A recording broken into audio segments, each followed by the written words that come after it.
मुळा कांदा कांदा मुळा भाजी अवघी विठाबाई माझी कांदा कांदा मुळा भाजी अवघी विठाबाई माझी लसूण मिरची कोथंबिरी अवघी व्यापिली पंढरी लसूण मिरची कोथंबिरी अवघी व्यापिली पंढरी कांदा कांदा मुळा भाजी अवघी विठाबाई माझी कांदा कांदा मुळा भाजी अवघी विठाबाई माझी मोठ नाडा वीर दोरी मोठ नाडा वीर दोरी अवघा झाला माझा हरी मोठ नाडा वीर दोरी अवघा झाला माझा हरी कांदा कांदा मुळा भाजी अवघी विठाबाई माझी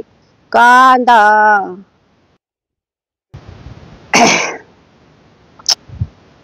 आषाढी वारी आलेली आहे, पंढरीला जायची आस लागलेली आहे आम्हाला. आणि हे पेरणी करतो म्हणजे अवकाळी पावसामुळं ओल झालेली आहे आणि तेव्हा जनावर चाऱ्यासाठी करतोय आम्ही. आणि तिथून आल्यावर जरी हवामान खात्यानं सांगेल असं पेरू नका, पण आम्ही पेरलं हे चाऱ्यासाठी. आणि नंतर तिथून आला तर मग झाला पाऊस तर उजून पेरता येईल असं. तर मग देवाच्या विठ्ठलाच्या भरोश्यावर करून चाललोय आम्ही.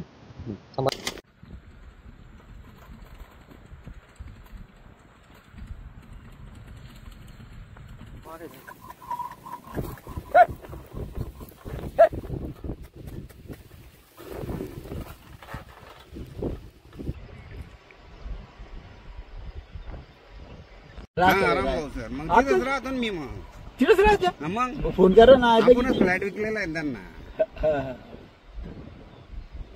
आता इतकेच गेली हा एवढ्यात गेले.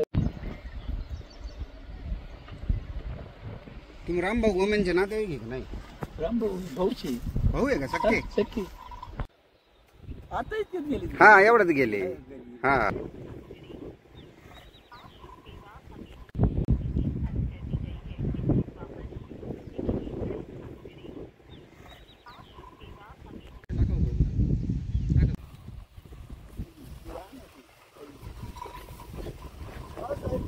मका टाकायचे तर आणलं माझ्या टाकायचं तुम्हाला मका घेऊन का घेऊन पटकन आजी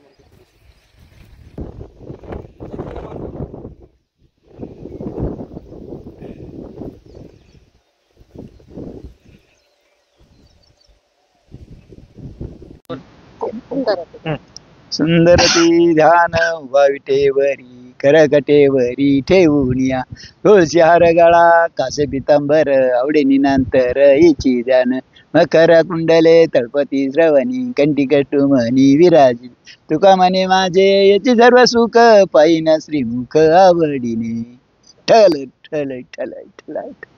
आता आम्ही शेतीच करतो, पण आम्हाला पांडुरंगाची वारी 21 वर्षापासून आम्ही या वारीत गुंतलेलोय.